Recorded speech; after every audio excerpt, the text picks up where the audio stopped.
Peyad saint സേവിയസ് പള്ളിയിൽ വിവിധ ശുശ്രൂഷാ സമിതികൾ ചേർന്ന് വിവിധ പള്ളികളിൽ കുരിശിന്റെ വഴി നടത്തി. മാർച്ച് 14 ശനിയാഴ്ച പേയാട് പള്ളിയിലെ BCC ശുശ്രൂഷ, അൽമായ ശുശ്രൂഷ, സാമൂഹിക ശുശ്രൂഷ, കുടുംബ പ്രേക്ഷിത ശുശ്രൂഷ, മാധ്യമ ശുശ്രൂഷ, അജപാലന ശുശ്രൂഷ, KLCA എന്നിവയുടെ നേതൃത്വത്തിൽ വിവിധ പള്ളികളിലൂടെ കുരിശിന്റെ വഴി നടത്തി.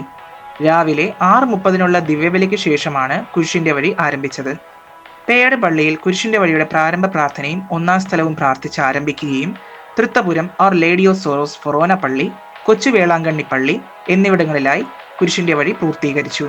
ഉച്ചഭക്ഷണത്തിനു ശേഷം രക്തസാക്ഷിയായ വിശുദ്ധ ദേവസഹായത്തിന്റെ പേരിൽ പ്രസിദ്ധമായ കാറ്റാടി മലയിലെ 14 സ്ഥലങ്ങളിലായി കുരിശിന്റെ വഴി പ്രാർത്ഥന ഒന്നുകൂടി അർപ്പിച്ചാണ് 50 പേരടങ്ങിയ സംഘം തിരികെ മടങ്ങിയത്.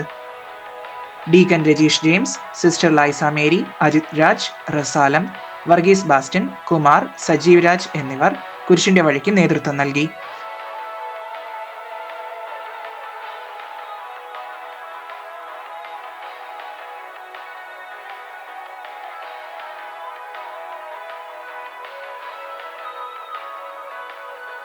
മീഡിയ മിനിസ്ട്രി പേയാട് ഇടവക. കൂടുതൽ വാർത്തകൾക്കും വീഡിയോകൾക്കുമായി Peyad media ministry YouTube channel subscribe ചെയ്യൂ.